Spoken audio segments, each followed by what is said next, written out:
25 বছর এই লড়াইটা চালিয়ে গেছে এবং তাদের এই নাট্য সংস্থা আজকে 25 বছরে পদার্পণ করল। আমি সুজিত দা সহ এই নাট্য আন্দোলনের এই বাক্সা প্রাপ্তজনের প্রত্যেক কলা কুশলী যারা সাংস্কৃতিক আন্দোলনের সঙ্গে যুক্ত ছিলেন তাদের আন্তরিকভাবে আমার শুভেচ্ছা জানাই। ব্লক তথ্য সংস্কৃতি দপ্তরে যিনি অধিকর্তা ম্যাডাম এখানে আছেন তাকেও আমার শুভেচ্ছা।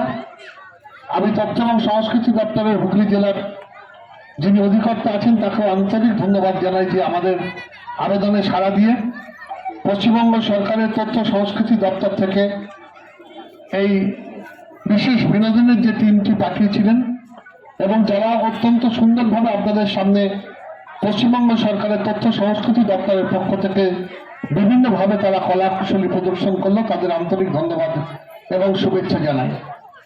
এবং এই সুস্থ সংস্কৃতিকে এগিয়ে আনার জন্য এমন একটা লড়াই এবং শুরু হয়েছিল গত দুর্গাপুজোর সময়।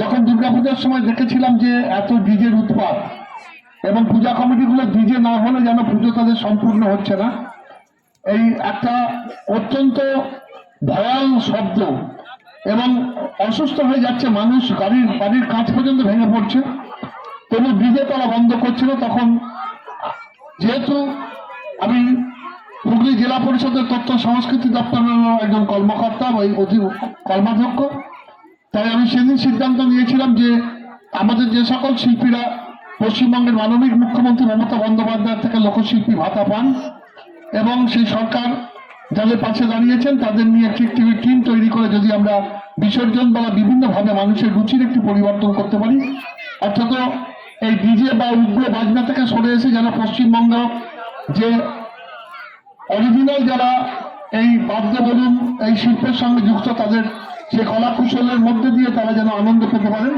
তারই একটি প্রয়াস। এবং গত কালী পুজোর সময় সফল হয়েছি, জগদ্ধাত্রী পুজোতেও সফল হয়েছি।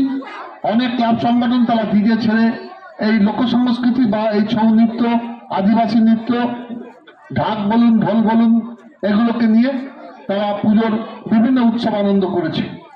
তারই একটা নিদর্শন আপনাদের কাছে আজকে পশ্চিমবঙ্গ সরকারের তথ্য সংস্কৃতি দপ্তরের হুগলি জেলা আপনাদের কাছে রাখলো।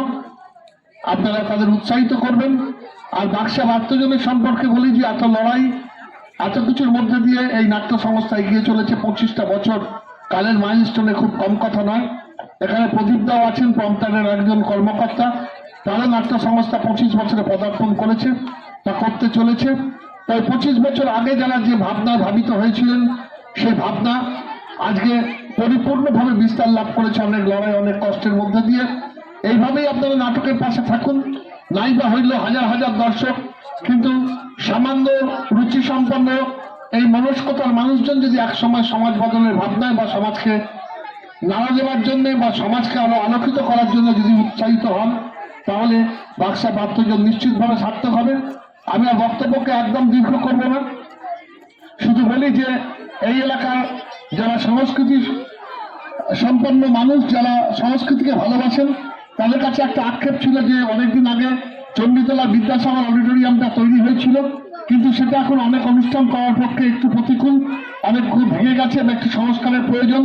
এটা আমি উপলব্ধি করেছিলাম এবং এখন অনেক অনুষ্ঠান করতে গেলে যেমন বাক্সা বাদ্যজন 2 বছর আগে উত্তরপাড়ায় অনুষ্ঠান করেছে, এখন তারা হলে অনুষ্ঠান করতে পারছে না, এখানে অনুষ্ঠান করছে, অনেকে কন্যাগড়ে গিয়ে এখন অনুষ্ঠান করছে। এটা আমার মনে খুব লেগেছিল যে এই এলাকার সংস্কৃতি সম্পন্ন মানুষ যারা আন্দোলন করছেন বা নাট্য চিন্তা নাট্য চেতনা বা সাংস্কৃতিক মেলবন্ধনের মধ্যে দিয়ে যারা আছেন তারা এখানে একটা অনুষ্ঠান করতে পারছেন না।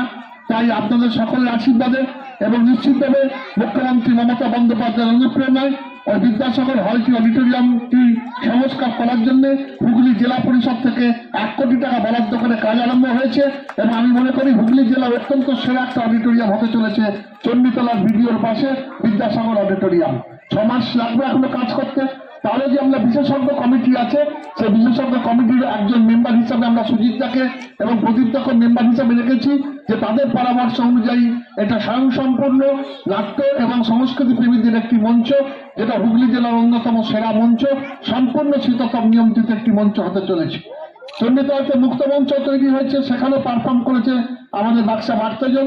তাই আসুন সংস্কৃতির ভাবনা আমরা ভাবিত হয়ে আমরা এগিয়ে চলি। এইভাবে যদি একটু পায়ে পা মিলিয়ে হাতে হাত মিলিয়ে এই যে একটু আগে ভুটিদা বলছিলেন আমি এসে বসে আছি, আমাকে আসতে হয়, এটা কিন্তু অন্য কোনো কারণে নয়, কোনো আমন্ত্রণে নয়, এটা আমার দায় এবং দায়িত্ব। সেই দায় এবং দায়িত্ব আমাকে পালন করতে গেলে আমাকে আসতে হবে। যে কোনো নাট্য সংস্থা, যে কোনো সাংস্কৃতিক সংস্থার অনুষ্ঠানে পৌঁছতে হবে, তার কারণ সমাজকে বার্তা দিতে হবে, সমাজকে এগিয়ে নিয়ে যেতে হবে। জয় হোক নাট্যের, জয় হোক নাটকের, জয় হোক নাটকের কুশীলবদের, জয় হোক মানবতার। এই কথা বলে সকলকে আমার শ্রদ্ধা সম্মান আন্তরিক কৃতজ্ঞতা জানিয়ে আমার কথা শেষ করলাম। নমস্কার। ধন্যবাদ সুমিতদা। আমাদের তরফ থেকে সুমিতকে সামান্য একটু তৃতীয় উপহার।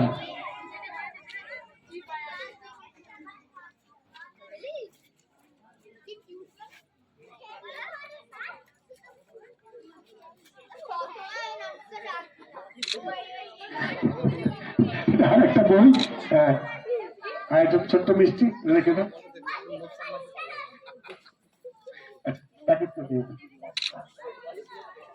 আচ্ছা, রেখা ম্যাডাম কিছু বলবেন, কথা বলবেন। আমাদের মধ্যে উপস্থিত আছেন চণ্ডীতলা যুব কল্যাণ দপ্তরের অধিকর্তা মাননীয় রেখা মাল মহাশয়। আমি অনুরোধ করব যদি কিছু বলেন। সকলকে নমস্কার। আগামী নূতন বছর আসছে, যদিও সেটা ইংরাজি, তবু সবাই সুস্থ থাকবেন, সাবধানে থাকবেন। আমার আগে যিনি বললেন স্যার, সুবক্তা এবং সুলেখক, ফলে এরপর আর কিছু বলা আছে বলে আমার মনে হয় না।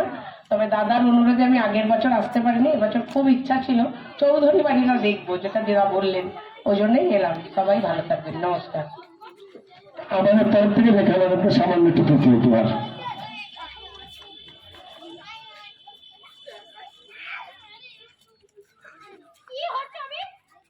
উল্টা তুলেছে, একটু মিষ্টি মুখ করে দেবে তো ম্যাডামকে। আর আমরা 25 বছর উপলক্ষে সারের পত্রিকা প্রকাশ করেছিলাম, তার একটি কপি সুমিতাকে দিলাম না, সুমিতা এটা আছে একটা। একটা সুমিতার কবিতাও আছে, ম্যাডাম দেখতে পাবেন।